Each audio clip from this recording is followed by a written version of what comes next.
I just picked up this 2022 Suburban Premier. If you're familiar with these, they got a little nicer interior package than the LTs. The one thing that I already knew going into this truck is it has the Magnaride or Magnaride, whatever you want to call it, shocks on it. I've had a couple Magnaride vehicles, a Corvette, CTSV in the past, so I kind of already knew going into purchasing this truck that I'll be doing shocks right off the bat.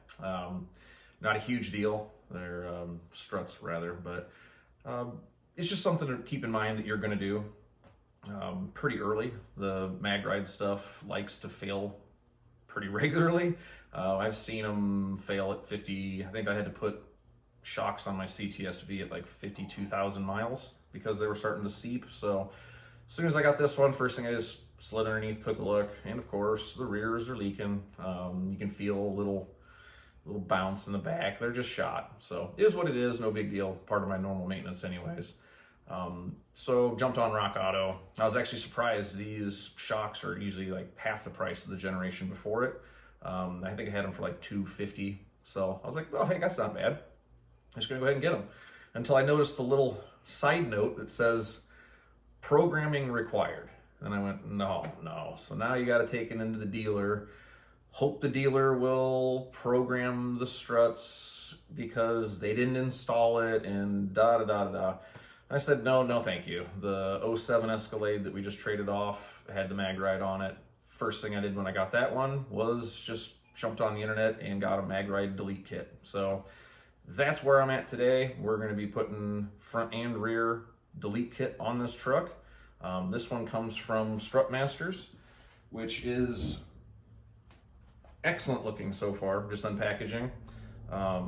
The company is one of the only that I could find that does the 21 to 25 model.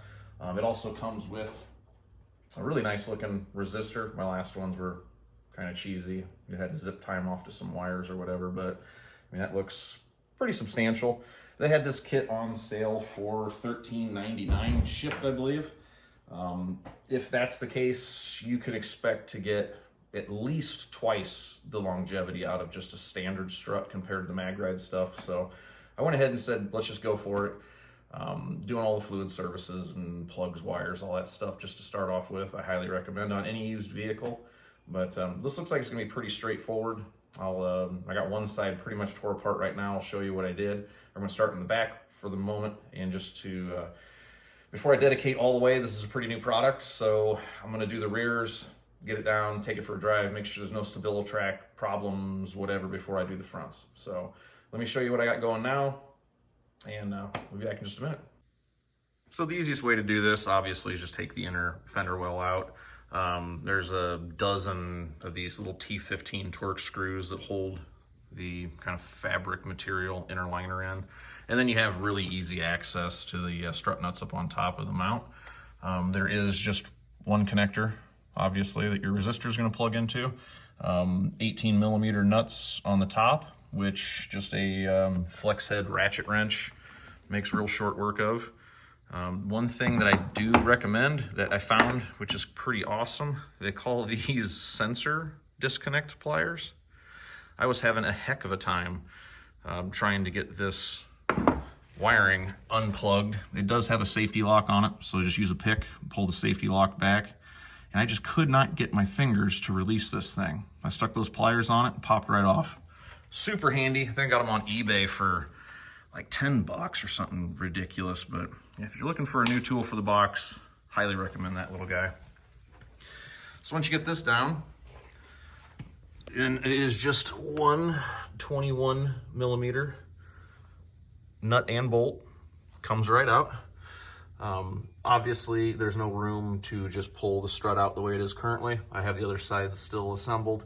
I'm probably going to end up having to take the sway bar link loose, but before I get too carried away breaking the sway bar link loose, I'm going to try just taking the other side apart this far and seeing if both wheels will travel down to give me the room to slide that strut out. Okay, after taking the other side apart and not having enough travel, ended up just looking at the instructions, and all you need to do is remove this 24 millimeter lower control arm bolt. There's a 13 millimeter bolt that holds the brake hose into place, and you have ample room to drop out your horribly blown out, disgusting rear Magnaride strut.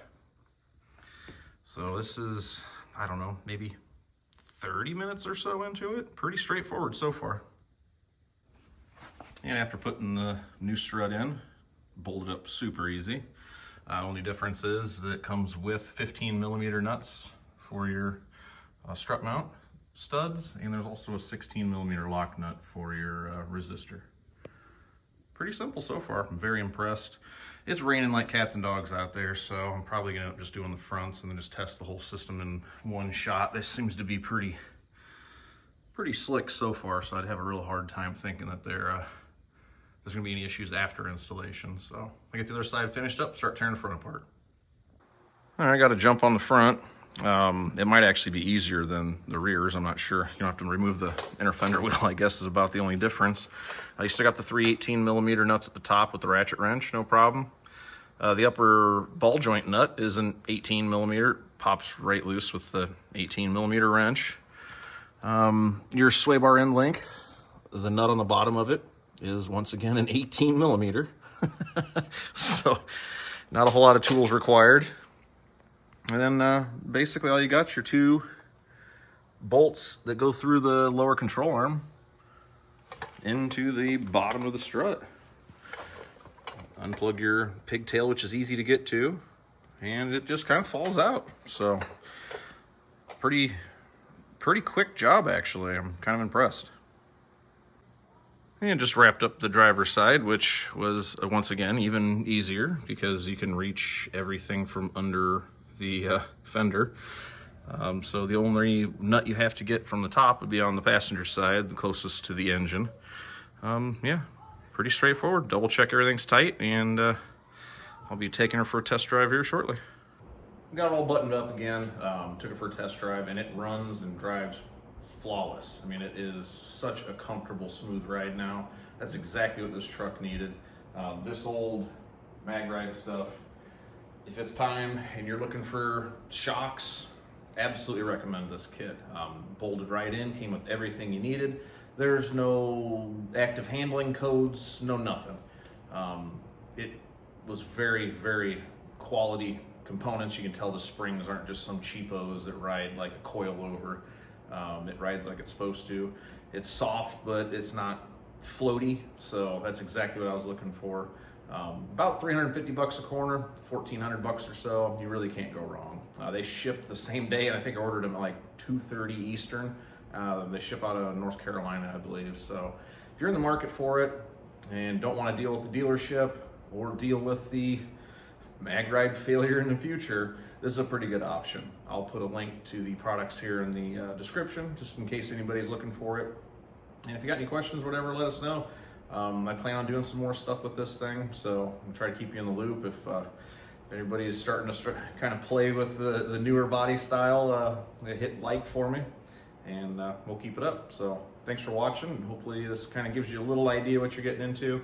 I'd say it roughly took 3.5, 4 hours, so plan on about an hour a corner, and it'll get you done pretty easy with just a handful of tools. So thanks for watching, guys.